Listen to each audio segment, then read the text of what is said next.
Ah oui, être premier, il y a que ça. Être second, ça existe pas. Fais pas chier ou je te ferai une guerre comme t'en as jamais vu. Go ahead. Quand les types de 130 kilos disent certaines choses, ceux de 60 kilos les écoutent. Make my day. Vous savez mon nom, j'ignore le vôtre. Qui êtes-vous?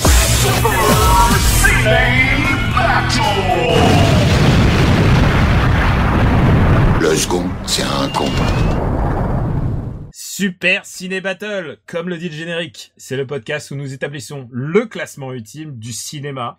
On prend vos listes que vous nous adressez pour les classer du meilleur au pire afin d'obtenir la liste ultime.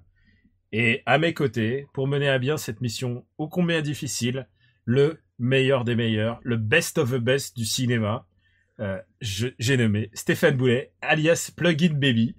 Bonjour tout le monde. Tu n'es pas mal non plus dans ton genre. Ah ouais, mais moi tu connais mon admiration. Je sais. Moi je suis Daniel Andreev, alias Camille Robotics, et vous êtes en train d'écouter le deuxième épisode de Super Ciné Battle. Comment ça va, papa? Ben écoute, ça va très bien. Je suis très content d'être là avec toi pour discuter cinéma et refaire cette fameuse liste encore et toujours. À tel point, t'es tellement bien à tel point que tu me disais depuis qu'on s'est vu, parce qu'on s'est vu en live il y a pas si longtemps. Tout à fait. Tu m'en parles de tous les jours. Allez, c'est quand qu'on fait t'es chaud comme la braise. Ouais, j'avoue, ouais. Tu c'est veux addictif. vivre une bromance comme Quicks, j'ai l'impression. Exactement. Voilà. Mais c'est addictif, tu vois, d'enregistrer cette émission. Ouais, et en plus, on a énormément de retours de votre part. Oui, voilà. Et en plus, ouais, les gens sont genre surmotivés. Enfin, c'est assez fou. Donc, on a énormément de retours sur Twitter. Des gens qui nous disent ouais, je vais regarder tous les films. Genre waouh, les mecs vous êtes chauds. Surtout que celui-là, il va avoir des films un peu plus obscurs. Et pour moi, c'est aussi le truc, c'est que je fais le tri dans les listes que vous nous envoyez. Et c'est vrai qu'il y a des gros trucs qui reviennent très très très très souvent dans les listes. Et on va en adresser quelques-uns aujourd'hui. On va cocher quelques cases dans les années indispensables dans les années 80. C'est ça, voilà, les gros trucs incontournables. Voilà. Alors, merci de nous suivre. Pour nous faire parvenir vos listes, c'est simple. C'est 3 films par liste, un titre si vous voulez vous la péter, et vous l'envoyez sur notre mail à supercinébattle@gmail.com. Et alors, on est à plus de 100 listes faciles. J'ai arrêté de compter. J'en reçois encore tous les jours. Et alors, on vous laisse juste une petite porte pour me surprendre, parce que c'est vrai que c'est moi qui fait les surprises. Mais si vous avez vraiment envie de faire un truc qui m'est plutôt destiné, parce que je sais qu'il y a beaucoup de gens qui envoient Carpenter pour toi. Exactement. Mais voilà, parce que l'idée, effectivement, c'est toi qui découvres les listes, hein, à chaque fois. Enfin, tu fais le tri, etc. Et je fais un peu la select, quoi. Ouais. Voilà, tu fais la select parce qu'il faut quand même un minimum d'organisation. Et mais si vous voulez à un moment donné faire une surprise à Daniel, c'est-à-dire qu'il voulait que ce soit moi qui connaisse les films et pas lui, on a prévu le cas. Et voilà. Et alors, et le mail, c'est quoi? Alors, dis-le. Alors, c'est papa@supercinébattle.fr c'est .fr ou .com? .fr. .fr, voilà. papa@supercinébattle.fr, et du coup, vous m'envoyez les listes que vous voulez que Daniel découvre en direct. Alors, ne l'utilisez pas trop, c'est vraiment Joker, hein, parce que voilà, c'est ça. Là, en termes de liste, on est blindé pendant quelques émissions. C'est ça. Et je pense au maximum, on en utilisera genre une, tu vois, c'est la liste surprise. Ouais, c'est le titre un truc comme ça, quoi. Ouais, voilà. Voilà, exactement. Tu me dis, j'ai une surprise pour toi cet épisode, et je te dis, ok. Voilà. En plus, ça se trouve, ça va regrouper des listes chez moi, oui, mais c'est pas grave, voilà. on s'en bat les steaks. C'est pas grave. Et donc on choisit parmi vos listes, et après notre podcast il commence. S'il y a doublon, on zappe, voilà, on s'en bat les steaks. Et puis alors, juste un mot, on a parlé de couvrir d'une période de temps qui était compris entre 1981 et 1990. Mais en fait, le problème, c'est que on a reçu énormément de listes qui prenaient en compte 1980. Et d'ailleurs, on a inclus des films de 1980. Oui, voilà. D'ailleurs, déjà, on a mal vérifié de notre côté. Bon, ça, c'est de notre faute. Mais effectivement, on est en rodage. On est en rodage. Mais surtout, en fait, ce que je disais, c'est que on reçoit beaucoup de films qui sont de 1980 et quasiment aucun qui sont de 1990. Alors, je me suis dit, ce serait dommage que finalement 1990 soit oublié à cause de ce souci-là. Et du coup, on a décidé de décaler, finalement, pour que ce soit plus simple pour tout le monde. La décennie de sélection. Ça ne change en rien les listes que vous nous avez envoyées. Ça ne change parce que vous avez tout de même envoyé des 1980. On pense à Blues Brothers et Empire Strike Back qui sont en plus côte à côte, qui sont 10e et 11e de notre liste. C'est ça, voilà. Et oui, ça change en rien. C'est juste que pour que ça soit plus facile, on prend de 1980 à 89. Voilà, 1er janvier 1980 au 31 décembre 1989. Voilà, c'est comme ça, c'est plus simple. Et vous avez le droit au Miyazaki et aux trucs comme ça. Donc on en a reçu quelques-uns. Peut-être qu'il y en aura dans celle-là, je ne sais pas. Et alors, on va juste faire un tout petit rappel de la liste qui est disponible sur notre site. Le meilleur film des années 80 est Akira. Voilà, tout à fait. Que j'ai eu à la force du forceps, quand même. Ah ouais, t'as bien négocié pour celui-là. Hein. Ouais. Le deuxième est Blade Runner, qui est un autre grand classique. Tout à fait. Le troisième est Back to the Future. Et le quatrième est E.T., 5e Predator. Voilà, tout à fait. Et puis, citons quand même le dernier, le plus mauvais film des années 80, qui est Cyborg. Cyborg, voilà. Et au milieu de la liste, toujours Over the Top. Over the Top, voilà, le pivot pour le moment de la liste. Et je tiens encore à adresser un message parce qu'il y a des gens qui nous ont dit « Ah putain, mais Over the Top et tout ça ». Et bien sûr, c'est Quicks, tu vois, le hater. On l'embrasse, mais il nous a dit « Ah, c'est vraiment nul comme film ». Évidemment, c'est un film des années 80. Évidemment, c'est nul. Mais on t'a pas vendu Blade Runner, tu vois. Oui, c'est ça, voilà, exactement. On a dit que c'était de la merde, quand même. Et c'est de la merde qu'on adore. Voilà, c'est la merde qu'on aime bien. On dit plus rien, c'est comme ça. Voilà.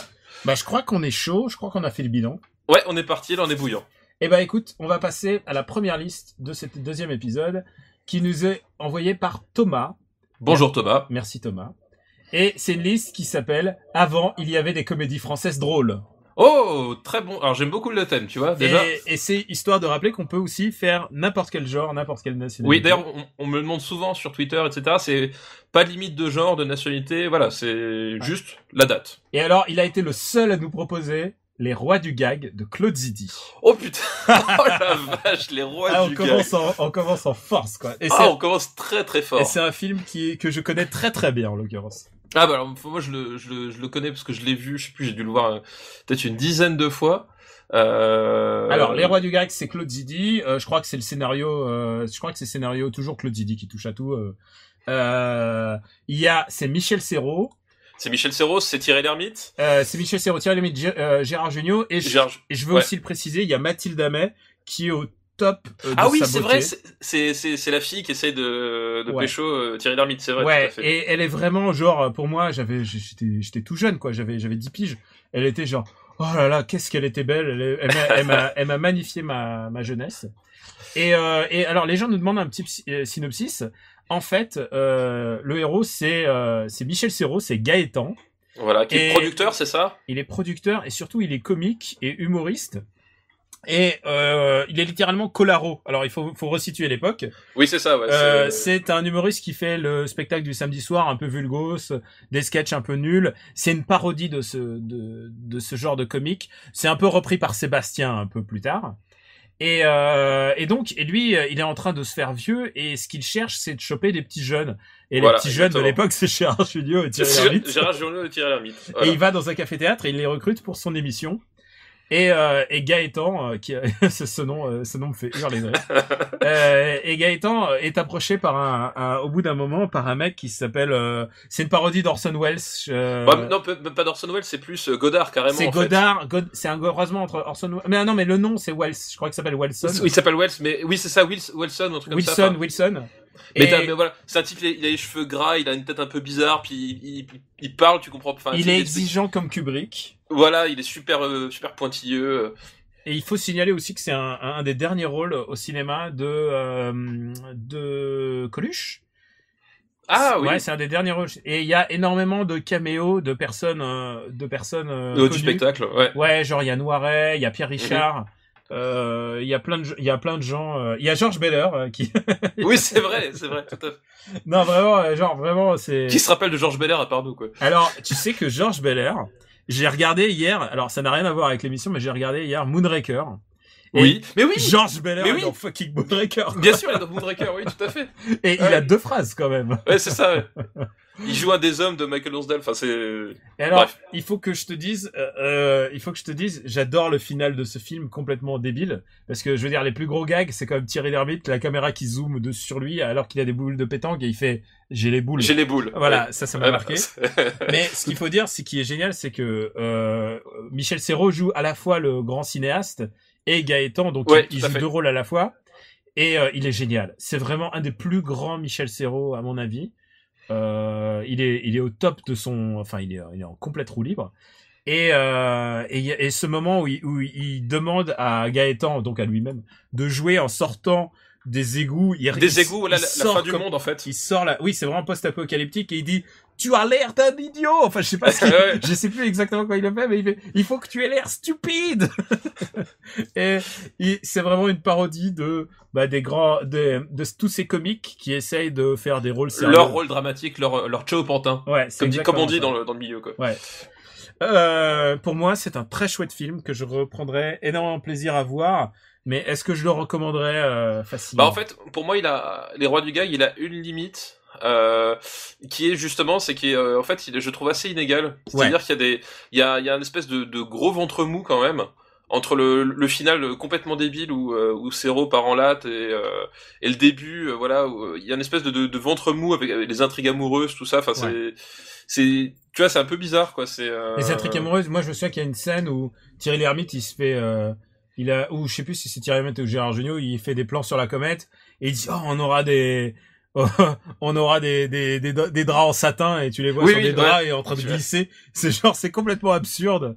Et pour moi, la limite du film, c'est que il parodie typiquement le Collaro Show et le Collaro Show, c'est vraiment qu'est-ce qu'il y a plus d'années 80 que le Collaro Show. Ah oui, bah ça, ouais, c'est clair. Tu savais que dans le Collaro Show, il y a eu on ouvre des parenthèses.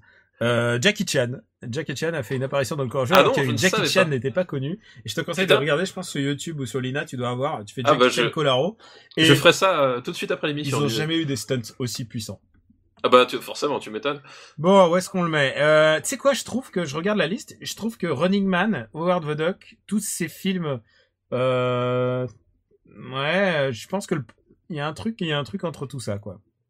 Bah écoute, ouais, moi ça me choque pas particulièrement. Je pense que c'est moins bien que Running Man, mais je le regarderais plus volontiers que Howard the Duck. Bah écoute, moi je le mettrais quand même au-dessus de Running Man en fait. Ah ouais, quand même. Ouais, quand même, ouais. Quand même parce qu'il y a... Ah, Running Man, c'est vraiment pas genre il y a un truc. Non, il y a un truc, comme dit, cinématographiquement, voilà. C'est un film qui en fait, tu le regardes, il arrive pas à garder l'espèce de rythme, tu sais, qu'ont certains autres nanars d'action. C'est quand même bien mal branlé quoi, à plein de niveaux. Eh bien, écoute, Les Rois du Gag, la première comédie française de notre liste. Voilà, tout à fait. Entre à la 24e place. Et alors attention, une autre comédie évidemment, Sans peur et sans reproche. Oh putain, deux et avec Gérard Jugnot, oui. Tellement de caméos. Oh la vache, Sans peur et sans reproche, ça c'est loin. Je crois que ce film, j'adore quand tu dis c'est loin, ça veut dire que ça va être mal classé. Non, c'est juste que je sais que je l'ai vu et comme dit, c'était à l'époque où tous ces films-là, tu sais, ils passaient à la télé en boucle. Mais c'était il y a 20 ans facile. C'est aussi un film avec énormément d'acteurs français en second rôle, en troisième rôle. Je me souviens qu'il y avait Gérard Klein, il y avait Roland Giraud qui jouait le méchant, il y avait Tim Seat à ses débuts. Enfin vraiment, c'était vraiment le caméo, enfin pas le caméo, mais genre plutôt le all-star du cinéma français de l'époque, quoi. C'est ça, ouais. Dans mon souvenir, il était, tu vois, c'est pas une comédie qui m'avait spécialement marqué en fait. Écoute, je l'ai revu il y a moins de 10 ans. Et il y a des gags qui ont vraiment mal vieilli. Par exemple, il y a Gérard Darmon qui joue une espèce de... Il joue la folle, quoi. Ouais. Il joue, tu sais, genre le barde, et ça, c'est un tout petit peu mal vieilli, tous ces gags. Oui, je vois le truc, ouais. Attends, j'ai Wikipédia devant les yeux. Il joue le poète homosexuel. Voilà, tout est déjà, c'est ciblé. Écoute, pour moi, c'est pas un énorme classique. Ça a très très mal vieilli, en fait. Ouais, comme dit, moi je m'en souviens. Enfin, je sais que je l'ai vu. Tu vois, j'ai quelques images, mais je m'en souviens vraiment plus. Enfin, tu vois, c'est que c'est pas non plus la grosse bidonnade, quoi. Ouais. En fait, le problème, c'est que il y a un problème, c'est que Gérard Jugnot, il joue de manière genre un peu tarte à la crème, jaunisse, un peu. Mais il y a un problème de ton dans le film, si je me souviens bien. Hein. S'il est quand même suffisamment frais pour que je puisse le noter, quoi. Eh bien, écoute. Il est quand même moins bien que Les Rois du Gag. Ouais, bah oui. Mais je le mets au-dessus de Cocktail. Bah écoute. On est d'accord? Ouais, je n'argumenterai pas là-dessus. Et c'est clairement pas le meilleur de Gérard Jugnot. Ah non, bah non, ouais, il a fait quand même d'autres trucs qui étaient vachement mieux, et puis, enfin voilà, c'est... Ah, clairement, ouais. Bon, bah écoute, Sans peur et sans reproche, classé. Et maintenant, le dernier de la liste de Thomas, c'est Papy fait de la résistance. Ramirez. Alors, est-ce que je peux le dire? Est-ce que je peux spoiler un autre film? Mais Vas-y. Papy fait de la résistance aurait pu être le crossover extraordinaire des Visiteurs 3. Oui, c'est vrai, c'est vrai qu'il y a d'idées, quoi.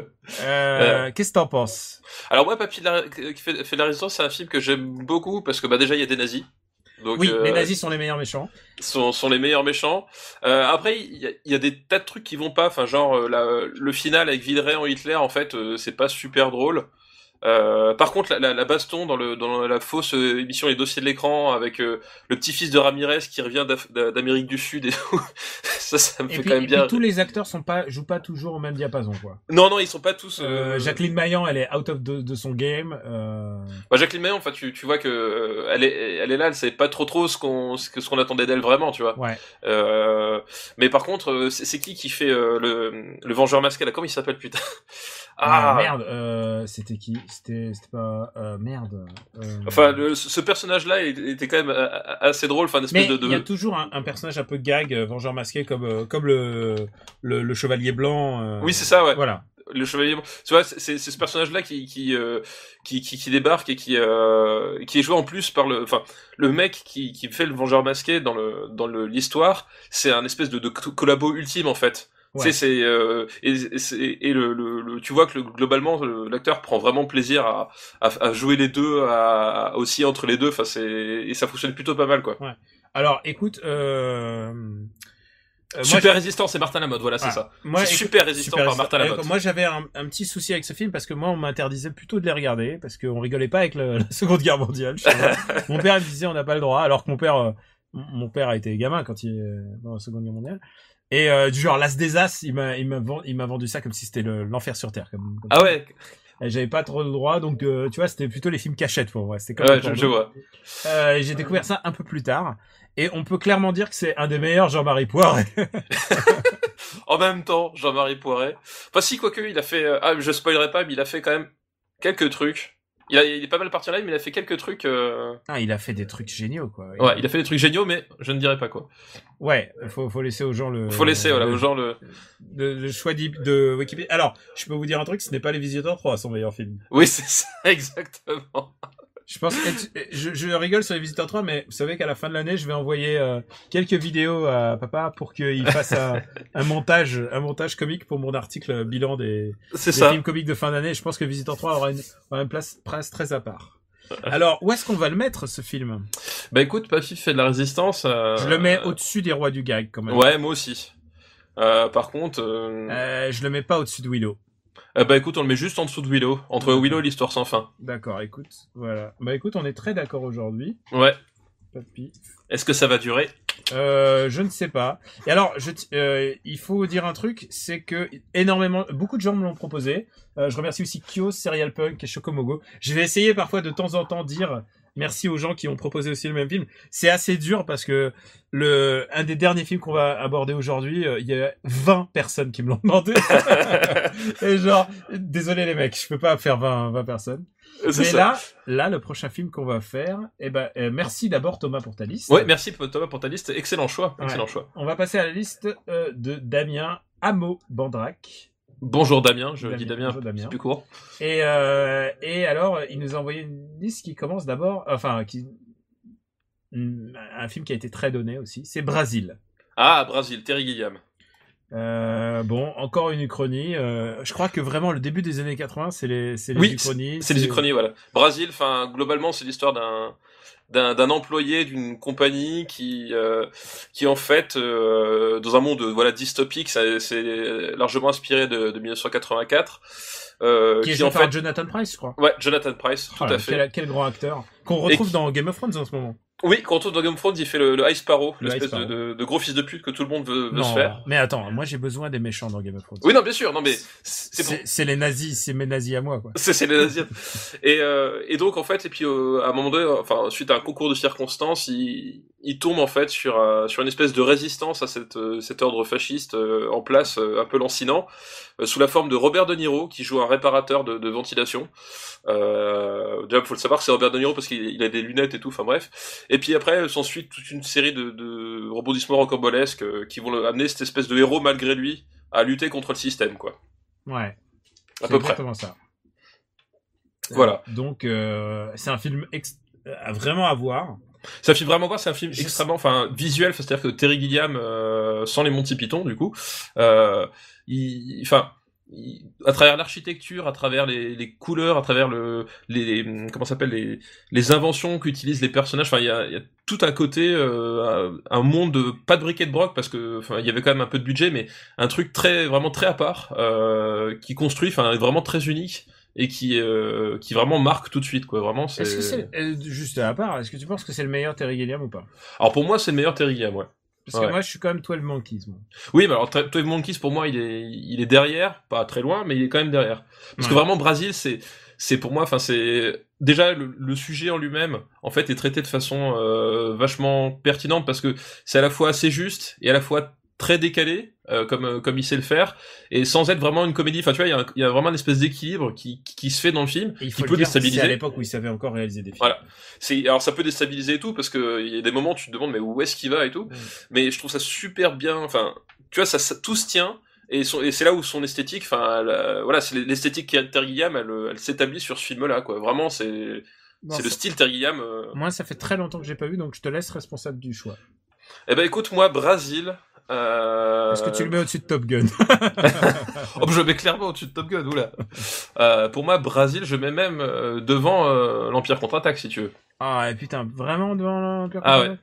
Bon, bah écoute, je te suis. C'est toi qui es responsable. Pour moi, c'est un film plus important que l'Empire contre-attaque. Désolé. Tu sais qu'il y a des gens qui nous ont dit, oh là là, l'Empire contre-attaque. Ah oui, mais...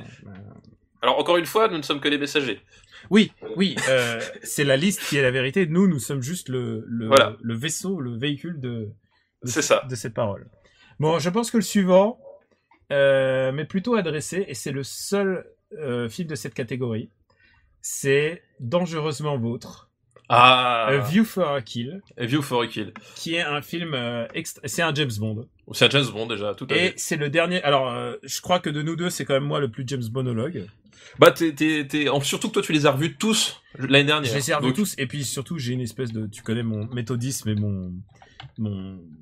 je suis très très hardcore. C'est ça. Et pour moi, c'est vraiment les films que j'associe vraiment à mon enfance et à mon adolescence. View for a Kill, il faut le dire, c'est quand même celui du drame. Parce que il faut le dire, Roger Moore, il a 57 ans quand il le filme. Ouais. Et alors, je peux être riche en anecdotes, tu peux me lancer, je peux rester une heure sur ce film. Bon, il a 57 piges, et Roger Moore qui doit quand même rouler les galoches à la James Bond girl. C'est celui de Christopher Walken Ouais, il est plus âgé, il est plus âgé que la mère de la meuf avec qui il s'est couché. Et il y a un truc qu'il faut dire, c'est que Roger Moore, j'adore les premiers Roger Moore, ils sont vraiment, et je trouve exquis sa manière de jouer, de pas vouloir jouer comme Sean Connery. Tu peux avoir le débat Sean Connery est le meilleur, d'accord. C'est ça, voilà. Mais l'intelligence effectivement de Roger Moore, c'est qu'il a posé un autre personnage que celui de Sean Connery, qui de toute façon, dans le registre hyper viril, machiste, tout ce que tu veux, tu pouvais pas le dépasser. Bah Sean ouais, Connery, tu vois. je veux dire, quand Sean Connery, tu lui dis qu'il faut forcer la fille, ce que fait James Bond tout le temps. Ouais. Fallait pas le prier. Alors que Roger Moore, je crois que c'est dans Man with a Golden Gun, il doit taper la fille. Il a dit ensuite à la production, il a dit plus jamais je frappe une femme. Ouais. Et bon, là, il est vraiment vieux. Il faut que je vous le dise, dès qu'on voit le personnage faire quelque chose à l'écran, ce n'est pas Roger Moore. C'est ça. Dans mon article, j'avais fait un top meilleur du pire de James Bond sur BuzzFeed à l'époque. Et j'avais fait mon classement ultime de James Bond. Il était quand même très très bas. Et j'avais mis Moonraker en plus bas. Mais je pense que celui-là est vraiment... Il y a un truc qui le sauve, c'est le générique. C'est le générique, puis t'as la... Duran, qui est vraiment... C'est un des meilleurs génériques. Et il faut le dire, Duran, ils sont arrivés sur James Bond, ils étaient bourrés à une soirée. Et ils ont rencontré Broccoli, donc le producteur de James Bond. Ils ont fait c'est quand que vous engagez des vrais gars pour faire le générique. Et c'est comme ça qu'ils se sont retrouvés dessus. Et il y a aussi Patrick McNee en assistant de James Bond, donc John Steed. Et tu sais quoi, dans tous les James Bond, je me dis, je fais le concours de celui qui a l'air le plus anglais à l'écran. Patrick McNee, il gagne. Bah c'est clair, Patrick McNee. Et si vous voulez voir ce film, c'est vraiment c'est un des plus mauvais, donc un des meilleurs. Il faut voir comment James Bond embrasse, comment elle s'appelle déjà, Tanya Roberts ou Non, l'autre. Grace Jones. Il faut voir comment il embrasse Grace Jones. Tu sais, avec la lèvre pincée. Je peux te jurer un truc, c'est qu'il y a pas d'amour là-dedans. Et, alors, vous voulez des anecdotes, je peux vous en donner. Grace Jones, sentant qu'il était un petit peu coincé, parce que bon, il a 57 piges et tout ça. Grace Jones, pendant leur scène de sexe, elle avait caché dans son lit, dans le lit, un énorme godemiché noir pour s'en prendre aux fesses de Roger. Ça, c'est les anecdotes que vous aurez pas forcément sur Wikipédia. C'est ça, exactement. Et il paraît que Roger Moore était très très choqué. Je comprends pas pourquoi. Ouais, c'est ça. À la décharge de ce film, le méchant est super. Ouais, donc Christopher Walken, comme on Christopher disait, Walken est génial. Et tu sais que David Bowie était supposément il devait prévu jouer pour le rôle, quoi. Ouais. Mais David Bowie, au bout d'un moment, il s'est dit, mais non, je vais passer 4 mois à me faire chier sur les plateaux et ensuite avoir ma doublure, mon cascadeur, qui tombe d'une falaise. Il dit, ça, moi, ça m'amuse pas. Et il l'a bien fait. C'est aussi un des plus incohérents, puisque, ça implique à la fois une industrie des puces électroniques. Oui, c'est ça, mais en même temps, il y a des dirigeables. En même temps, il y a des missiles et des dirigeables. C'est ça, ça se finit avec un dirigeable. Et il y a des écuries. Il y a des écuries. Et il y a la bagnole coupée en deux par Rémi Julien aussi. Ah ouais, il y a une grande scène de cascade au début. Alors que c'est faux, parce que la voiture pourrait pas rouler. Oui, c'est ça, techniquement, elle peut pas rouler du tout. Mais c'est une grande scène, c'est une grande scène d'action. Je crois que, ouais, non, il y a le générique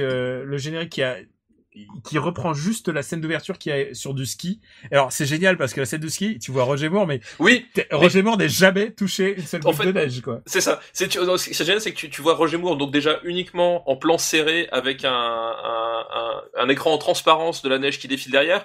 Et il y a plein de moments, genre, il se retourne, il fait un 180 pour shooter un des mecs derrière. Et genre, le plan de coupe sur le visage de Roger Moore à ce moment-là, tu vois vraiment qu'il s'est installé, tu vois. Genre, le truc, à la vitesse où t'es en ski, jamais tu fais un mouvement aussi lent, tu vois. Ah oui, c'est vrai que toi, en plus, tu es à la montagne, tu peux nous apporter un peu mais c'est le genre de truc, d'expertise. et tu vois vraiment que Roger Moore, il est pas vraiment là, quoi. Et en plus d'être super long, je pense qu'on peut complètement gommer toute la partie écurie, équitation. Elle n'apporte absolument rien au film, absolument rien. Oui, et puis, je crois que c'est la dernière participation de John Barry qui est quand même, pour moi, le compositeur de James Bond, complètement du thème, il est compositeur du remix du thème, enfin de son arrangement, comme on dit. Non, mais l'atmosphère musicale de John Barry, enfin, c'est le meilleur. Tellement, voilà. C'est le meilleur de tous, et puis il a composé cette chanson avec Duran Duran. Pour moi, John Barry, c'est vraiment le mec qui a fait James Bond avec Ken Adam, qui est le décorateur. Le décorateur, tout à fait. Qui nous a quittés il y a pas longtemps, d'ailleurs, malheureusement. Putain, on va s'éterniser sur James Bond, mais moi, faut pas me lancer, les mecs. Ce mec est un mec extraordinaire. Il a été à la Royal Air Force. Ça a été un putain de combattant, un héros de guerre. Et en plus, il a été décorateur sur les Kubrick. Vraiment, c'est génial. Bon, allez, on pourrait continuer pendant des heures. Donc, tout ça pour ce mauvais film, quoi. Tout ça pour un James Bond qui est pas très très bien. Non, pas très très bien, mais par contre, je le mets quand même au-dessus de Little Shop of Horrors, quand même. Oh, écoute, oui. Donc, moi, je le mets au-dessus d'Howard the Duck, sans problème. Ouais, parce que pour moi, comme dit, j'ai une affection aussi pour les James Bond. C'est clairement ceux où j'étais en âge d'aller les voir, en me disant, je vais voir un James Bond. Ouais, c'est ça, ouais. Bon, en même temps, tu vois James Bond, tu vois juste le cascadeur. Hein. Oui, c'est ça. Mais on a qu'à le mettre au-dessus de Howard the Duck et puis c'est réglé. Est-ce que tu le mets au-dessus de Running Man ou pas? Moi, je le remets au-dessus de Running Man, sans problème. Ouais, parce que c'est James quand même, tu vois. Ouais, mais donc au-dessous de Roi du Gag. Ouais, au-dessous des Rois du Gag quand même. Putain. Dans le genre comédie, il est moins réussi. Et on va l'appeler A View for a Kill, mais en même temps, tout le monde le connaît sous Dangereusement Vôtre. Et voilà. Et alors, la liste est presque finie. Et il y a aussi, dans la liste de Hameau, La Petite Sirène. La Petite Sirène. Ah bah tiens. Comme quoi? Alors, qu'est-ce que t'en penses, La Petite Sirène? Parce que toi, je sais que t'es un papa, donc t'as dû tous les revoir. Ah bah, La Petite Sirène, oui, je l'ai fatalement vu il y a pas longtemps, parce que... c'est vrai, en plus? Bah oui, si tu veux, les gamins, on a une collection incroyable de DVD pour gamins, mais ils en regardent sans arrêt, donc il y en a certains qui reviennent plus que d'autres. Écoute, moi, La Petite Sirène, c'est un Disney que j'aime bien, mais sans plus, en fait. Donc, enfin... L'histoire de la petite sirène, globalement, tout le monde la connaît. Hein, c'est la fille de Poséidon, qui est donc une sirène et qui rêve de voir le monde des humains et ça suit la trame d'une comédie musicale d'une manière assez incroyable en fait, parce que elle s'enfuit. Ensuite, elle a des petits moments de blues, donc elle va avoir son petit moment de blues où elle chante. Ce petit moment de blues où elle va douter. Elle va douter, mais en de même ses temps, choix. ça c'est important d'une comédie musicale, c'est ce moment où elle va chanter ce à quoi elle rêve dans sa vie. Ça c'est dans toutes les comédies musicales. Exactement, ouais, exactement. Et alors, écoute, moi j'avais aucune affection pour ce film, parce qu'en plus, pour moi, genre si t'enlèves le drama, c'est-à-dire que le fait que la petite sirène elle meurt, enfin, si t'enlèves tout ce que fait Andersen, pour moi c'est. Mais bon, en même temps, c'est Disney. Ouais, en même temps, ouais. J'avais aucun affect, mais écoute, j'ai un petit. Écoute, ce qui m'est arrivé, c'est que j'ai vu le making of qui s'appelle Waking Up Sleeping Beauty. Enfin, c'est pas un making of, c'est un documentaire. Waking Up Sleeping Beauty. Et est-ce que tu l'as vu? Non, je ne l'ai pas vu. C'est un film qui se concentre sur la période noire de Disney, c'est-à-dire celle-là, entre Taram et la petite sirène. Et la petite sirène a été celui de ça amorce le renouveau. La rédemption entre guillemets. La rédemption, et ils ont récupéré et il y a un grand focus sur un mec qui s'appelle Howard Ashman.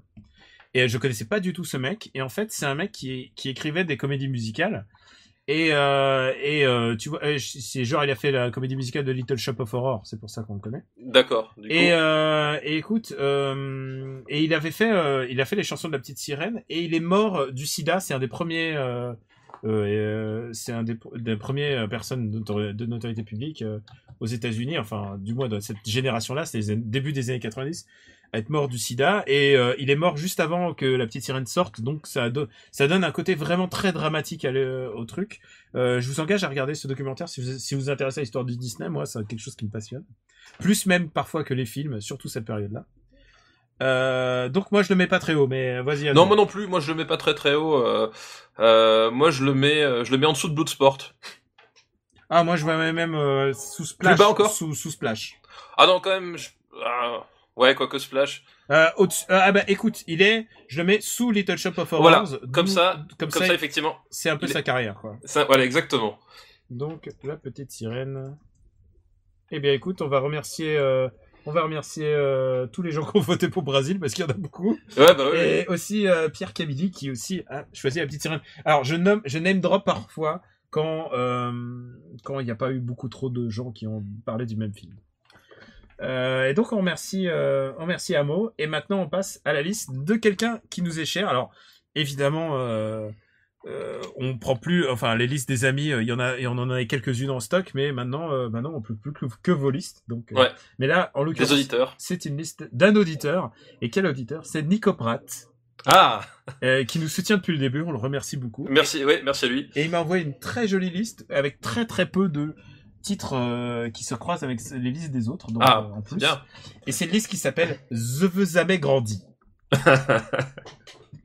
Moi non plus. Et son premier film, c'est Le Petit Dinosaure et la Vallée des Merveilles. Oh, Le Petit Dinosaure et la Vallée des Merveilles, comment c'est mignon. Tu m'étonnes. Alors, qu'est-ce que t'en penses? Le Petit Dinosaure... C'est mignon, voilà. Est-ce qu'on a besoin de l'expliquer? C'est mignon, c'est vraiment le film mignon. Mignon, enfin voilà, je pense que c'est un film qui est parfait pour l'enfance, mais que tout... Enfin, tu sais, c'est pas le film qui t'accompagnera toute ta vie, quoi. Après il y a des dinosaures, donc moi je suis toujours un peu avec long cou et petits pieds. Il faut quand même dire que c'est Don Bluth derrière. Tout à fait. Donc, à la réalisation, ouais. Don Bluth qui est quand même un génie de l'animation, qui est encore vivant. Et qu'est-ce qu'on peut dire d'autre sur ce film, à part qu'il est adorable comme tout. Ouais, il est chouette, il est sympa, il est pas trop long. Enfin, tu vois, c'est vraiment le truc que la friandise, quoi, vraiment. Ouais, c'est le fruit de toute cette génération de films que Steven Spielberg en fait s'est intéressé beaucoup à l'animation. C'est ce qui après donnera DreamWorks en fait. Cet attrait qu'il avait pour l'animation, et c'est produit aussi par George Lucas aussi. Sacré George. George Lucas, toujours dans les bons coups. C'est ça, exactement. Où est-ce qu'on met ce joli film en blanc? Où est-ce qu'on met ce joli film on le met quand même sous les Goonies. Le truc qui m'ennuie... Ah oui, non, clairement sous les Goonies. Le truc qui m'ennuie avec ce film, c'est qu'il a donné une flopée de suites Même, il y en a eu une dizaine. C'est ce que j'allais dire. Il y a eu plein de téléfilms et plein de trucs dérivés comme ça. Ça finit un peu par diluer le truc. Comme souvent, surtout avec Disney, ces époques-là, enfin, je sais plus, les DuckTales aussi, à un moment donné, t'avais, je sais plus combien de téléfilms qui sont sortis, Aladdin, il y a eu des suites, enfin, tu vois, et au bout d'un moment, tu saturais, quoi. Écoute, je vois l'ours dans la liste, et je trouve que c'est un peu dans la même catégorie de l'ours, c'est des films, qui sont mignons, mais qui peuvent être aussi doux amers, Ah bah, l'ours, c'est un peu plus que doux amer, quand même. Ouais, c'est vrai, c'est la cruauté de la vie, ouais. C'est un peu cruel, l'ours. Je vois dans ces alentours de la liste, là. Je regarde ce qu'il y a autour. Il y a Beetlejuice. Je le mets au-dessus de Top Gun. Je le mets au-dessus de Top Gun quoi qu'il arrive. Ouais, au-dessus de Top Gun. Moi, je le mettrais je le mettrais peut-être juste au-dessus de l'ours, par exemple, tu vois. D'accord, ok. Moi, je pense que ça fait insulte à aucun des deux films. Non, puis ça fait plus, ça fait héritage de notre enfance. Alors, s'il vous plaît, nous envoyez pas les autres, les autres films des petits dinosaures. Les 48. Ouais, enfin, je sais pas, il y en avait plus de 10, hein. Ouais, je sais plus combien il y en avait, mais ils en ont fait une tétrachée. Non, mais on va pas les faire tous, hein, c'est pas la peine. Bon, bah écoute, c'est acté pour le petit dinosaure. Voilà. Deuxième liste de notre ami Nico qui veut jamais grandir, c'est Fievel et le Nouveau Monde. Fievel et le Nouveau Monde. Ah bah, alors, je voyais ça plus récent, tu vois, dans ma tête. Eh bah écoute, Fievel et le Nouveau Monde, moi c'est un film qui m'a extraordinairement marqué. Bah moi aussi, c'est un souvenir que j'ai de cinéma avec mon paternel en fait. Et j'allais pas souvent au cinéma avec mon paternel. J'ai deux grands souvenirs, c'est Fievel et le Nouveau Monde et Blanche-Neige et les 7 nains. Alors c'est aussi un Don Bluth. Et pour moi, il est clairement supérieur au Petit Dinosaure. Bah c'est un film d'aventure. Enfin, c'est un film d'aventure, mais il y a un deuxième layer très important, c'est que Fievel, c'est le nom d'ailleurs, c'est le nom du grand-père de Spielberg qui produit le film. Spielberg a beaucoup projeté de l'histoire de sa famille dans Fievel. C'est une histoire. Dans Fievel, ouais. Il y a aucune ambiguïté là-dessus. Alors, il faut l'expliquer. C'est des souris qui émigrent aux États-Unis. Aux États-Unis, en fait, c'est ça. C'est des souris juives. Voilà, c'est vraiment l'histoire des États-Unis comme terre d'accueil, et comment se reconstruire, d'où le Nouveau Monde, comment se reconstruire c'est par rapport à son identité, etc. Le rêve américain, ce qu'ont vécu les migrants américains, les migrants juifs quand ils sont arrivés aux États-Unis. Ouais, tout à fait. Il y a aucune ambiguïté sur il s'appelle Mauskewitz en VO et je crois que c'est Souris-Kevitz en VF. D'ailleurs, à l'époque où les VF étaient très très jolis. Tout à fait. Enfin, j'ai gardé un très bon souvenir de la VF, effectivement. Et il y a vraiment des trucs super touchants de rapport à la pauvreté, quoi. C'est clairement pas. Ouais. C'est à l'époque où on essayait de faire rêver les enfants avec des gens très pauvres, alors qu'aujourd'hui c'est plutôt l'inverse. C'est ça. Vraiment, c'est un film que j'affectionne particulièrement et qui est c'est vrai que c'est un très beau film, très attachant, puis enfin. Oui, et en même temps, comme dit, enfin, très enlevé. Enfin, tu vois, t'as vraiment le. Il y a un truc qui aurait pu être, qui peut porter préjudice à ce film, c'est que au même moment sortait Maus, le bouquin de Art Spiegelman. Ouais, tout à fait. Mais et Art Spiegelman d'ailleurs s'est dépêché de ressortir en version reliée Maus. Et il l'a d'ailleurs accéléré, il l'a sorti en 2 volumes pour être sûr de doubler le film. Parce qu'il sentait il avait l'impression qu'on lui vole son idée. Oui, le contexte. C'est clairement des souris qui sont juives et qui fuient un pays, quoi. Ouais, tout à fait. Le seul truc, à la décharge d'Art Spiegelman, c'est qu'en fait, là, on parle de la découverte des États-Unis, alors que le propos de Maus. Oui, c'est vraiment c'est le récit des camps de concentration. Voilà, c'est vraiment par la vision de son père. Ouais. Et d'ailleurs, le sujet même de Maus, c'est plutôt les relations difficiles qu'il a eues avec son père au retour aux États-Unis. C'est presque ça, quoi. C'est ça, exactement. Le poids de ce qui s'est passé. Ouais. Alors, où est-ce qu'on met Fievel ? Déjà, on met... Alors, par rapport aux Goonies, tu vois. Fievel c'est un film de carrière des Goonies, hein. Ouais. Moi, je le mettrais peut-être au-dessus des Goonies, juste au-dessus. Juste au-dessus ? Ouais. C'est un très bon film d'animation. Et aussi, il y a un autre truc, c'est que c'est le premier succès d'un film non Disney. Ça a ouvert aux États-Unis, ça a ouvert une voie assez incroyable au film un peu moins Disney. Plus différent, ouais. Tout simplement, différent. Bah écoute, donc Fievel, écoute, juste au-dessus des Goonies, au-dessus de Karate Kid. Ouais. C'est pas mal, non ? Ouais, franchement, c'est une bonne place. Franchement, on est pas mal, là. Ça veut juste dire que Over the Top recule d'un cran, mais bon, C'est ça. Et le dernier film de la liste de Nico Pratt est Basile détective privé. Ah, Basile détective privé, je crois pas que je l'ai vu. Ah bah écoute, moi je l'ai vu au cinéma, c'est mes sœurs qui m'ont emmené. Et c'est les films du milieu des années 80 de Disney, c'est les années noires. Et c'est à l'époque où, après il y aurait Oliver et compagnie, enfin tu vois tous les films dont on a rien à foutre. C'est des films qui ont pas marqué, mais ils l'ont fait très très vite.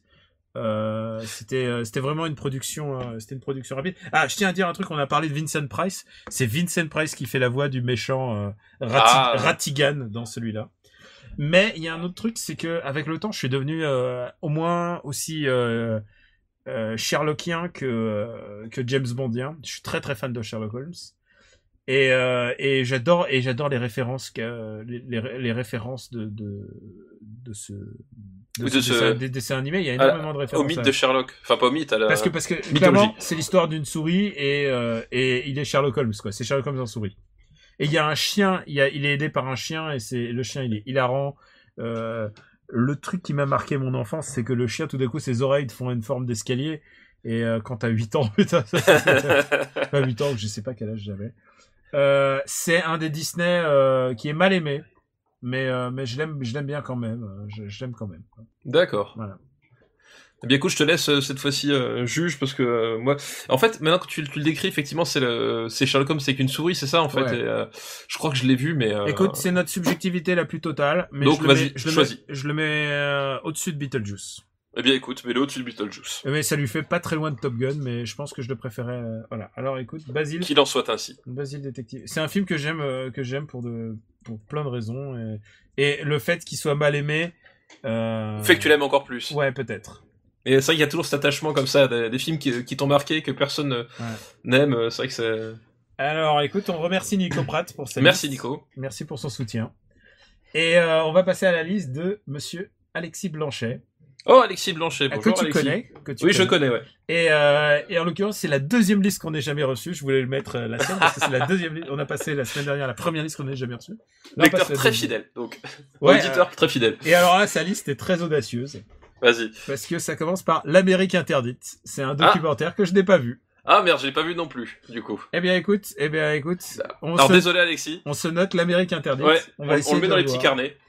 Et c'est la première fois qu'on a un film qu'on a ni toi ni moi non vu. Ouais, exactement. Et mais on voit tout de suite, tu vois, l'exigence d'Alexis, quoi. Ah bah, le type, il a quand même fait des thèses en sociologie sur le cinéma et les jeux vidéo. Enfin, je veux dire, voilà, il connaît 2-3 choses sur le domaine, tu vois. Donc forcément. Bah écoute, désolé. On passe à son deuxième film, qui est Critters. Critters. Qui nous a été aussi envoyé par Greg Gothard. Voilà, donc Critters, Critters c'est l'histoire en fait les Critters du titre, c'est des petites espèces de boules de poils avec des dents et des yeux rouges qui sont des créatures dangereuses. Hein, c'est un film d'horreur. C'est un film de science-fiction, horreur, un peu parodique mais pas trop. Enfin, c'est une espèce de truc un peu bâtard. Okay. Et en gros, au début de l'aventure, les Critters sont dans une prison intergalactique et ils s'enfuient. Et évidemment, où est-ce qu'ils atterrissent? Sur Terre, et dans un espèce de coin peuplé uniquement de bouseux, et sont lancés à leur poursuite deux espèces de shérifs de l'espace qui sont censés les arrêter. Et le truc génial, moi, shérif de l'espace, moi je pense à XOR. Oui, non, mais c'est pas pareil, parce que justement, tu vois, le truc qui est génial avec ces shérifs de l'espace, c'est que ils ont la capacité de prendre le visage de n'importe qui. Ouais. Donc ils arrivent sur Terre, et pour se fondre dans la masse, ils vont prendre des visages de terriens. Et là, comment est-ce qu'ils font pour choisir le visage? Eh bien, figure-toi qu'ils tombent sur un clip, sur l'équivalent de MTV, je sais plus si c'était MTV ou un truc comme ça, espèce de clip de pop façon Duran Duran, mais en plus ringard, et décident de prendre le visage et les coupes de cheveux des chanteurs. Ouais. Et donc, t'as deux chasseurs de l'espace avec des brushings pas possibles, qui courent après des boules de poils qui sont à peu près grandes comme le poing. Voilà, et c'est ça le pitch du film. Ouais, au moins il y a pas de vagin denté qui nous poursuit, c'est déjà pas mal. Voilà. Et donc, le film est connu pour une de ses suites, Critters 3, où c'est le premier film de Leonardo DiCaprio. Mais merde. donc ça c'est les années 90. Ouais. Mais donc Critters, et puis voilà, donc en fait c'est des espèces de bestioles qui bouffent un peu tout et n'importe quoi.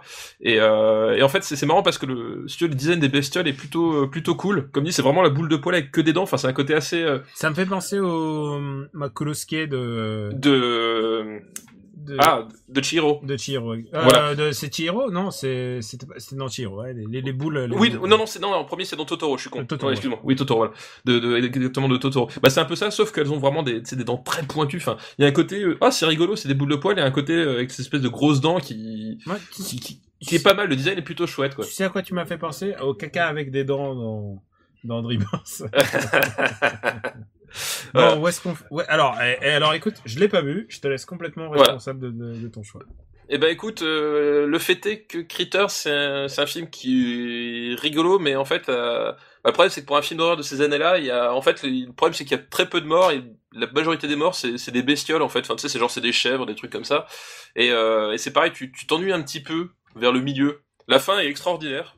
Vraiment, je spoile pas, mais la fin est extraordinaire, mais le milieu est bien poussif, quoi. Et ce qui fait que c'est plutôt un film que je mettrais en fin de classement. Est-ce que tu le mets au-dessus de La Petite Sirène ou pas? Où est-ce qu'on a mis La Petite Sirène? Je le mets au-dessus de La Petite Sirène. Je le mets peut-être juste en dessous de Howard the Duck. Ok, d'accord. Mais c'est toi, voilà. c'est toi le chef là-dessus. Exactement. C'est comme ça. C'est quand moi j'ai pas vu, je te laisse choisir. Et vice versa, comme c'était le cas avec Basile. Exactement. Et vice versa. Basile d'ailleurs, c'est quoi le nom en VO? C'était The Mice Detective, je crois, un truc comme ça. Great Mouse Detective. Mais bon, je l'ai mis sous Basile. Alors écoute, on remercie Alexis. Non, merci. Il reste encore. Il en manque un. Il en manque un, mais alors je vais te dire, de fait, c'est ça qui est rigolo, c'est que L'Amérique interdite est un film de 1980, donc il aurait été disqualifié selon nos anciens critères. Et là, son dernier film est de 1990. Ah merde. Donc il est disqualifié. Ah merde. On va le garder pour après. C'est voilà. Arachnophobia. Oh, Arachnophobia. Tu l'as vu? Oui, je l'ai vu, oui. Alors, on ne sait pas encore quand est-ce qu'on passe aux années 90. Je pense que quand on aura une centaine de films dans les années 80, à peu près, ouais. On va passer dans les années 90 et on reviendra dans les années 80 parce qu'il y a tellement d'autres films encore. Et du coup, je propose qu'on garde Arachnophobia comme le premier film pour inaugurer les années 90 vu qu'il nous était envoyé. Écoute, genre le premier film des années 80. Mais bien sûr, on va choisir deux films complètement arbitrairement pour savoir où se mettre à Arachnophobia. Où le placer, voilà. Ah putain, faut trouver... quelle idée. Est-ce que t'as une idée de pire film des années 90 à mettre dans notre barème Comme ça, là, non. Je sais pas. Je sais pas, écoute, on verra bien. Voilà. On verra bien. Eh bien, on remercie Alexis. Désolé, merci beaucoup, Alexis. Désolé pour Arachnophobia, mais on le garde sous le coude. Et alors, nous allons passer à une liste. Il a demandé avec insistance sa liste, mais sur Twitter, mais en même temps, c'est pas des titres ne sont pas originaux puisque le premier de sa liste est un de mes films préférés et il y a 10 personnes qui l'ont proposé. 10 personnes. C'est Mick Beam, la liste de Mick Beam, et son premier film, c'est Robocop. Ah bah Robocop. Et alors, Robocop. Écoute, si je vois le top, et ben je pense que Robocop pour moi c'est le top. Pour toi, c'est le top. Tu vois, mais ça peut se discuter. Est-ce qu'on a besoin de représenter Robocop? Non, je pense 50% homme, 50% machine, 100% flic. 100% Verhoeven. Pour moi, c'est le meilleur Verhoeven. Le Verhoeven total, la musique de Basil Polidoris, enfin c'est. La musique est parfaite, les dialogues sont géniaux, même la VF est géniale avec même le la mec VF, qui dit vous êtes en état d'arrestation et les mecs qui font va te faire huiler. Putain mais extraordinaire réplique. Ce qui est génial, c'est que Robocop, ça symbolise vraiment le cinéma de divertissement de ces années-là, parce que Verhoeven, donc qui est hollandais à la base, il venait pour faire un film de science-fiction pour adolescents. Enfin, tu vois, à la base, on attend ça de lui.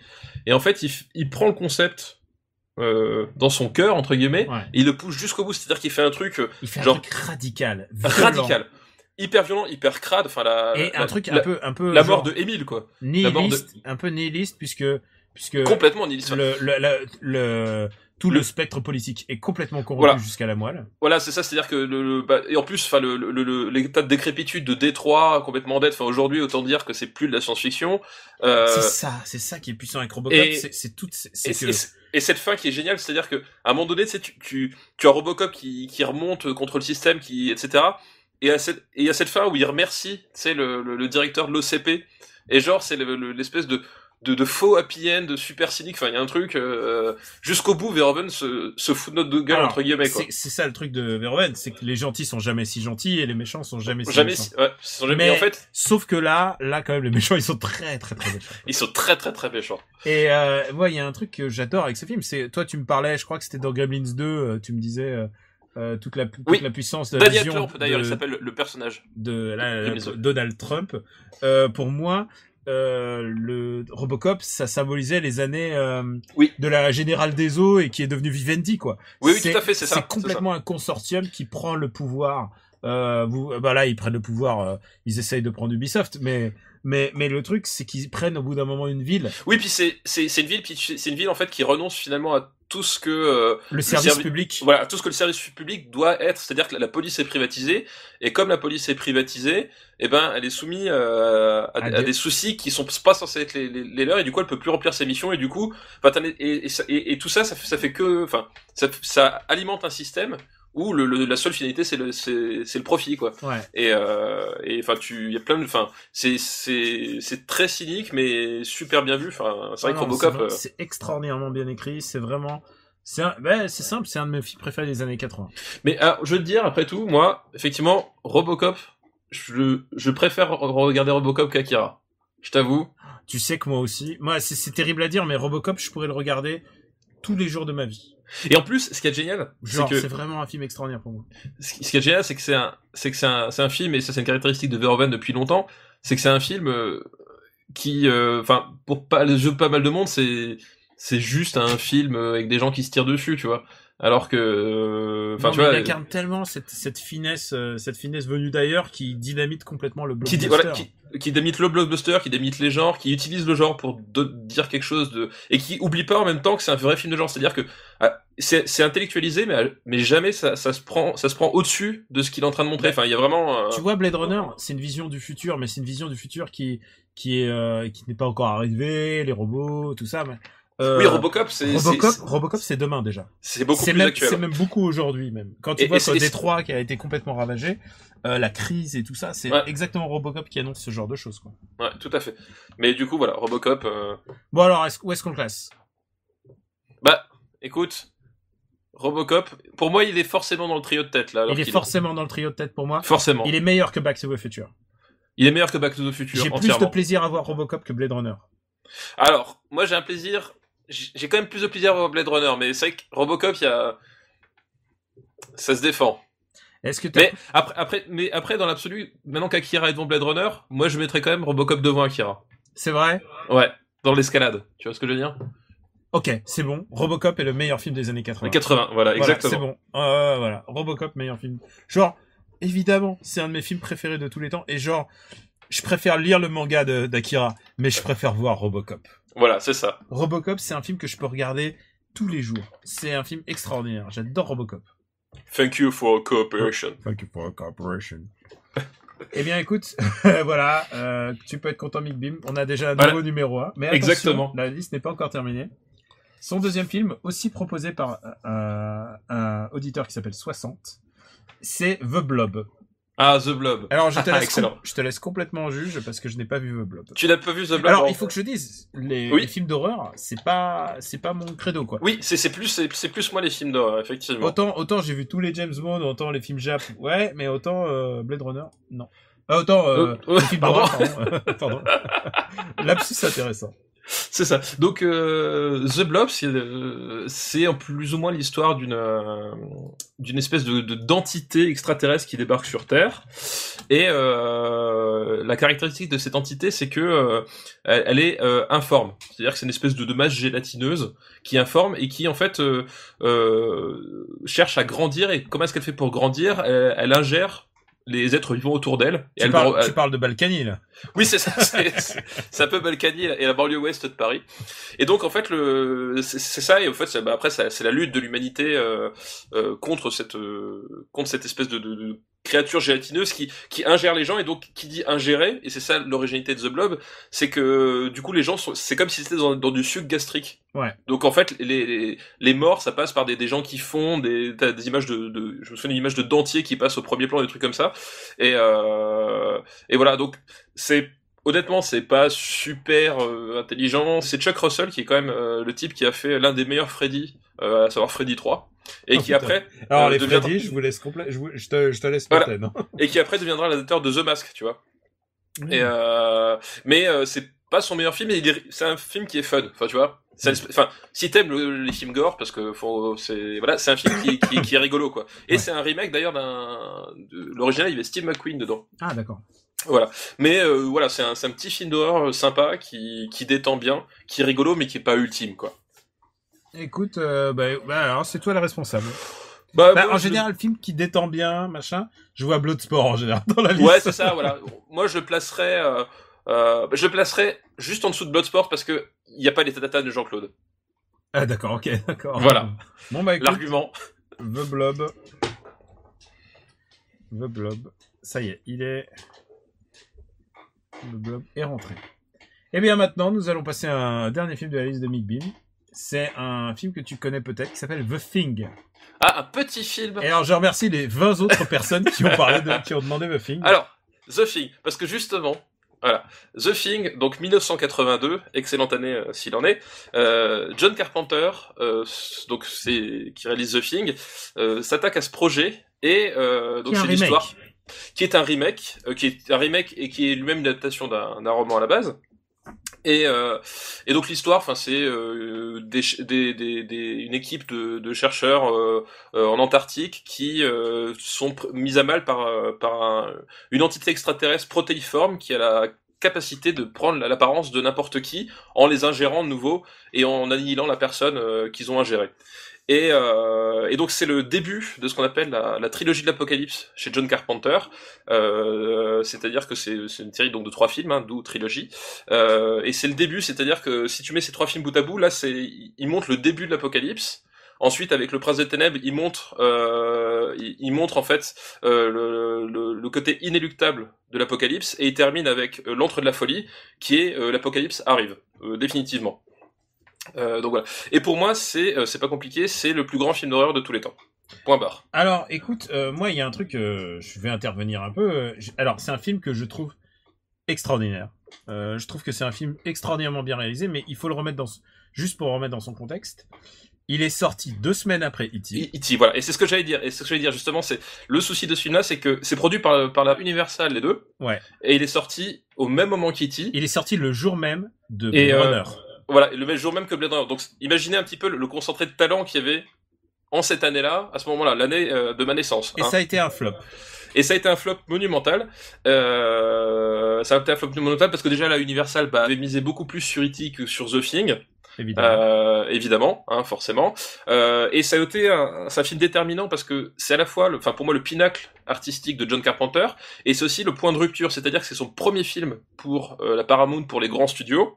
C'est celui où il commence à être dégoûté par les studios. Et c'est un flop monumental, et c'est un film dans lequel il a mis vraiment tout son cœur, toute son âme. Enfin, je veux dire, la réalisation est incroyable. Enfin, la scène du test sanguin, c'est pour moi la plus grande scène une des plus grandes scènes de suspense de l'histoire du cinéma.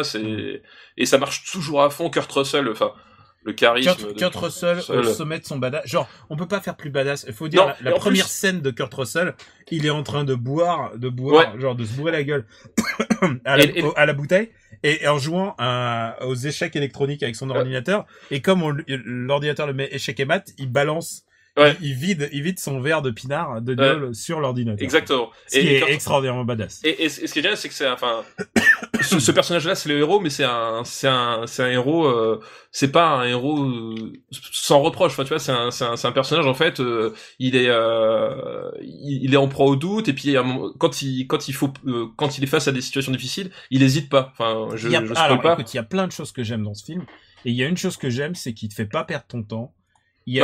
C'est pas dans ce genre de film en général, ils se demandent qu'est-ce qui nous attaque, qu'est-ce qui nous machin.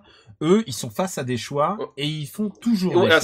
C'est ça, et c'est exactement ça. C'est-à-dire que la pression est constante sur les personnages, et comme la chose peut prendre l'apparence de n'importe qui, en fait, dans toutes les scènes, t'as le doute, c'est-à-dire que tu sais pas qui est qui fait quoi, et à chaque fois la caméra colle au personnage, colle à ses choix, colle à ses doutes, et t'es dans le moment présent, t'es dans le vécu, c'est viscéral, quoi. Et eux, ils sont toujours mis à mal, et tu comprends exactement ce qui se passe, et les enjeux, Les effets spéciaux sont incroyables aussi. Il faut dire un truc, c'est que toi, tu dois te souvenir du nom du mec qui a fait les maquillages, mais enfin le strum, quoi. Mais c'est extraordinaire. Le niveau de dégueulasserie, tu vois, quand je vois ces trucs-là, je me dis, c'est pas possible que ça existe dans la genre, c'est vraiment trop dégueulasse. Ouais, c'est en plus, et en plus, c'est marrant parce qu'effectivement, c'est le Carpenter le plus dégueulasse et le plus franc au niveau du gore. C'est-à-dire que c'est un réalisateur de films d'horreur, mais il était pas forcément versé dans le gore absolu. Mais celui-là, c'est vraiment son plus puissant à ce niveau-là, quoi. Et c'est, tu vois, qu'il y met vraiment toutes ses tripes, qu'il veut vraiment aller au bout de son machin, enfin. Et voilà, pour moi, c'est un film vraiment extraordinaire, enfin, de bout en bout. C'est vraiment un très très grand film. Et moi, comme je l'ai dit, je suis pas un film d'horreur, mais ça va au-delà du genre. Et oui, alors, ce qui est intéressant pour moi, pour ce film, par rapport à sa valeur dans les années 80, c'est que c'est un film qui a été conspué. Oui, moi, littéralement. Tu sais, le fameux critique cinéma Roger Ebert, il l'a matraqué en disant que c'était de la merde. On a parlé la dernière fois des Razzie Awards que je déteste. Les Razzie Awards, ils ont foutu la musique d'Ennio Morricone dans les nominés des pires musiques. Alors que c'est les fucking musiques d'Ennio Morricone et c'est peut-être un des trucs les plus minérales en termes de musique de films d'horreur. C'est un truc qui a donné ah oui, mais c'est en plus, enfin c'est voilà l'association Ennio Morricone et Carpenter parce qu'il a réalisé une partie du score en fait, mais le principal score c'est par Morricone. Enfin, c'est une ambiance, enfin à la première note, enfin ça fonctionne tout de suite et c'est tellement. Il y a toujours des scènes fortes. Par exemple, dès le début, quand t'as un hélicoptère qui tire sur le chien, qu'est-ce qui se passe? Ouais, qu'est-ce qui se passe et ça s'enchaîne, enfin et en fait tout est amené, enfin super naturellement. Enfin je veux dire, à aucun moment t'as la capacité de prendre le recul et t'es sous pression avec les personnages. Donc il y a un moment, un turning point, ça toi tu dois peut-être le sentir mieux. C'est le moment où tout d'un coup, The Thing est devenu tout d'un coup, il est devenu culte, quoi. Littéralement, ce remake est devenu culte, alors que c'est à l'époque où déjà où il n'y avait pas des remakes tout le temps. Hein, déjà. C'est ça, ouais. Puis non, mais en fait, ça arrivait vachement tard. Enfin, la reconnaissance d'une manière générale, Carpenter aux États-Unis. Il a été conspué pour le réalisateur du film original lui a chié dessus. Ouais, et il en a souffert. Et qu'est-ce qu'aurait été son cinéma s'il avait reconnu le succès populaire avec celui-là? Exactement. On sait pas. Et du coup, ça ajoute un petit côté tragique à ce film. Bah, oui, de toute façon, en fait, c'est ça qui est marrant. Les années 80 pour Carpenter, c'est plus créatif et c'est là où il a fait ses meilleurs films. Et c'est en même temps celles les plus difficiles en tant qu'artiste. Parce que c'est vraiment, enfin, pour le coup, c'est vraiment l'artiste incompris des années 80. C'est-à-dire qu'à ce moment-là, aujourd'hui, des gens qui en parlent avec la même passion que moi j'en parle, t'en avais pas beaucoup, quoi. Non, c'est clair. Et maintenant, c'est devenu acté que maintenant Carpenter c'est des classiques. Voilà, exactement. Alors après, je veux pas refaire la liste avant de faire la liste, mais par exemple, Halloween est peut-être un film qui a plus marqué en termes de cinéma, dans le sens où il a carrément créé un genre. Enfin, en fait, il a pas exactement créé un genre, mais il a formalisé un genre. Il a formalisé un genre. Et puis c'était un succès monumental. Et des Halloween, t'en as eu 10 en tout, je les ai tous vus. et c'est le film qui a lancé la mode, donc en 77, des slashers qui a occupé toutes les années 80. Et là aussi, c'est pareil, j'en ai vu, enfin, il y a eu un paquet, etc. Il y a eu de tout. Mais c'est un film qui a lancé une vague, littéralement. Et c'est d'ailleurs pour ça que Carpenter s'est vu confier après des films à gros budget, gros budget, en tout cas avec du budget dans les studios, parce que ils se sont dit, putain, ce type avec son petit film indépendant, machin truc, il a fait un carton absolument monumental. C'est un mec qui savait faire des films avec peu de moyens. À l'économie, mais dès qu'on lui a mis un peu de moyens, c'est devenu plus problématique pour lui. Voilà. Mais donc voilà. Et du coup, pour moi, The Thing, déjà The Thing, c'est hors de question qu'il aille derrière E.T. Juste par principe. Par principe. Et puis, je pense que, pour moi, cinématographiquement, c'est encore un film encore plus brillant. E.T. est mieux écrit, mais The Thing est quand même une espèce de claque, quoi. Ouais, c'est une espèce de grosse claque, c'est une espèce de cinéma, vraiment total. Si on avait fait cette liste il y a 10 ans. Peut-être que E.T. aurait été devant parce que par pure mesure du classique. Exactement. The Thing, je préfère regarder The Thing, clairement. Ah oui, moi aussi, clairement. Alors, où est-ce qu'on le met ? Pour moi, je mettrais quand même Blade Runner devant, mais je mettrais The Thing juste derrière. Juste au-dessus de Back to the Future ? Ouais. Eh bien, écoute, The Thing de Carpenter entre dans le quatuor de tête. Écoute, c'est une très bonne place. Et je pense je pense aussi. Parce que c'est un classique qui a été revu qui a été revu à la hausse par le temps et encore une fois ça chie sur quand même sur la presse comment l'a accueilli froidement à l'époque quoi. Enfin, ouais, exactement. C'est un grand film quoi. Eh bien, écoute, je pense que on a fini la liste de Big Beam. Merci Big Beam. Merci Big Beam, très très bonne liste. Alors, il a tapé dans le voilà. Bah ouais, en fait, il y a eu énormément de listes basées sur le film. Désolé, on peut pas tous vous citer. D'ailleurs, j'ai oublié de citer Chocomogo qui avait cité aussi le petit dinosaure. Je pense qu'on va pas faire une liste supplémentaire. Hein. On est bon, c'est bien de se finir sur The Thing. Ouais, c'est très bien de finir sur The Thing, très très bien. C'est parfait. Eh bien, écoute, nous allons passer à notre nouvelle section, ce nouveau segment, comme on dit. Nouvelle rubrique. Nouvelle rubrique, c'est la liste c'est nos recos. Voilà, c'est ça. Parce qu'on fait ça dans After Eight et on s'est dit pourquoi pas faire ça ici. Voilà, on va partager avec vous, voilà, chacun un petit truc mais en dehors de la liste. Vraiment très bref comme ça. Voilà. Vite fait. Je te laisse l'honneur. Écoute, si tu veux, d'accord. Vas-y. Alors, écoute, moi, je savais qu'on allait finir le film. Évidemment, c'est moi qui ai fait la liste, le programme. Donc, moi, en arrivant aujourd'hui, en rentrant aujourd'hui, j'ai écouté le podcast de Bret Easton Ellis. Qui est toujours très intéressant. J'aime bien vous recommander des podcasts, donc je vous recommande celui-là. Bret Easton Ellis, c'est le fameux écrivain d'American Psycho, pour ceux qui remettent pas qui c'est. Ouais, évidemment, et il a un podcast qui est assez intéressant puisque il rencontre vraiment la crème de la crème de la culture américaine. De la culture américaine, principalement des réalisateurs, parce que en termes de film, il a jamais été très très gâté, mais par contre, il a quand même il a des potes, enfin c'est des VIP quoi. Enfin tu vois, il peut te faire un podcast de 2 heures avec Tarantino, tu vois. Et dans le dernier, il a reçu Carpenter. Voilà. Et bon vieux John. Il faut s'encadrer quand même les intros de Bret Easton Ellis. C'est des laïus énormes. Genre il lit des papiers qu'il a écrits et où par exemple dans le dernier il tacle tous les mecs qui parlaient du problème des noirs aux Oscars. Voilà, Oscar So White. Des Oscars So White, et voilà, il donne son avis. C'est un mec qui a des avis très tranchés, je suis pas toujours très d'accord avec lui, mais de toute façon oui, c'est son fond de commerce entre Bret Easton Ellis, voilà, il titille quoi. Il titille, il est en décalage, ouais. Et dans celui-là, il interview Carpenter, et c'est toujours très intéressant d'écouter Carpenter. Ouais, clairement. Carpenter. Donc voilà, Marocco, c'est son podcast, c'est Bret Easton Ellis, vous pouvez le chercher dans le podcast. Mais après vous êtes abonné à Super Ciné Battle. Exactement. Voilà. Et vas-y, à toi de jouer. Eh ben, moi, ma recommandation, je ne savais pas qu'on est terminé par The Thing, mais je savais qu'à un moment donné ou un autre, il y allait y avoir John Carpenter qui allait venir, et du coup, je m'étais dit, ma reco, ça va être du John Carpenter aussi, mais cette fois-ci, musique, parce que Big John a arrêté donc la réalisation de films depuis son calamiteux Award, et maintenant il est passé uniquement à la musique, et il a sorti son 2e album, Lost Theme 2, au mois de mars, et donc ça reste dans la veine des musiques qu'il composait pour ses films, parce que pour ceux qui savent pas, Carpenter a composé l'immense majorité de ses scores musicaux pour ses propres films, déjà parce qu'il aimait la musique et surtout parce que ça lui coûtait vachement moins cher, et c'est un peu le père aujourd'hui. Enfin, il y a certains auditeurs qui connaissent peut-être la synthwave. Donc c'est l'espèce de revival de la musique avec les synthétiseurs façon années 80, etc. C'est un peu un des pères de cette musique-là, John Carpenter, une électro à base de synthétiseurs très minimaliste.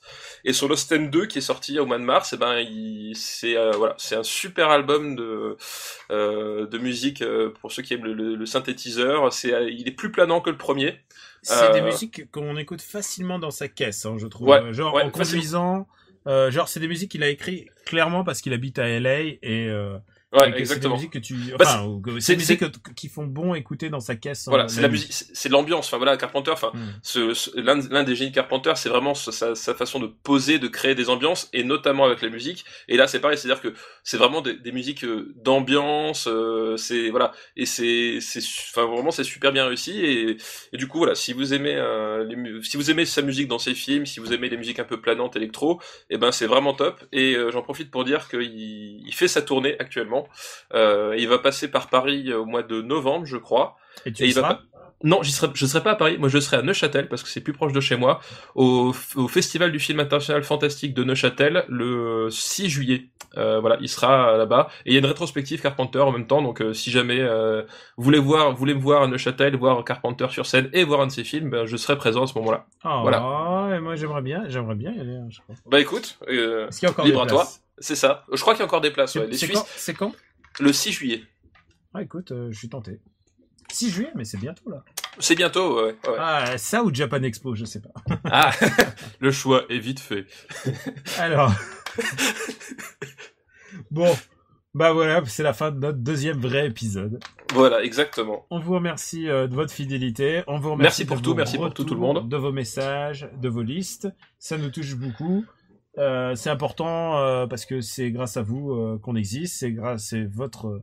C'est le bouche à oreille, tout ça. Vraiment, c'est ce qui fait que Super Ciné Battle continue. Nous sommes disponibles sur le site supercinébattle.fr où vous pouvez retrouver notre master list des années 80.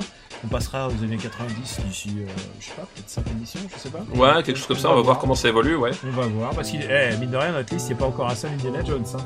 Oui, je pense que dans la prochaine émission, je vais vous foutre un Indiana Jones, c'est pas possible. Vous pouvez nous retrouver sur YouTube, SoundCloud, et puis sur iTunes, où c'est le centre du game, ce qui paraît, c'est iTunes, puisqu'on peut y mettre des petites étoiles. Mettez vos petites étoiles. On vous remercie les petites étoiles et les commentaires et vos avis, c'est super, ça me fait plaisir. Stéphane, dis-nous, where are you? Où peut-on te retrouver? Eh ben donc on peut me retrouver donc chez Gamecult, voilà, pour quelques tests. Ah, t'as écrit il y a pas si longtemps? Oui, pour le très peu réussi Homefront The Revolution. D'accord. Voilà. Chez Third Edition, d'ailleurs, il y a, je crois que d'ici 2 ou 3 semaines va sortir l'année du jeu vidéo 1992, dans lequel j'ai écrit notamment sur Wolfenstein. Donc voilà, si vous voulez retrouver cette merveilleuse année du jeu vidéo et mes textes, eh ben achetez le livre. Et sur Sens Critique aussi, puis sur Twitter, @gkpluginbaby. Ah bah écoute, c'est cool ça. Et moi, Daniel Andriev, @Camille Robotique sur Twitter. Je viens d'écrire d'ailleurs pour Gamecult au moins 2 articles, notamment sur Dragon Quest. Je parle du RPG qui va fêter ses 20 ans, 30 ans, je sais plus, je perds le... C'est la fatigue. Ah oui, mais il est tard. Trop de travail, ouais, il est tard. Et vous pouvez aussi me retrouver, bien entendu, sur After Eight, after8.fr. Avec l'ami Quix. Avec mon camarade Quix, qui est, à l'heure où je parle, il est encore en vacances, mais normalement, on va enregistrer le prochain épisode très bientôt. On vous remercie encore. Un mot sur le générique. D'habitude, on met Tsurugi no Mai. Et je sais pas si on va mettre le même générique ce coup-ci. Vous devez être en train de me pendre. Parce qu'en fait, j'ai remarqué que sur YouTube, ils nous avaient flagué. Et donc, ceux qui sont aux États-Unis ne peuvent pas nous écouter. Voilà, nos millions d'auditeurs américains sont privés de Super Ciné Battle. Je me demande, est-ce que je change de générique pour voir un coup, pour voir si ça va nous flaguer, genre au Japon ou ailleurs. Je vais tenter le coup. Merci encore de nous suivre. Et merci pour tout. Et à bientôt pour le numéro 3. À bientôt. Merci. Ciao.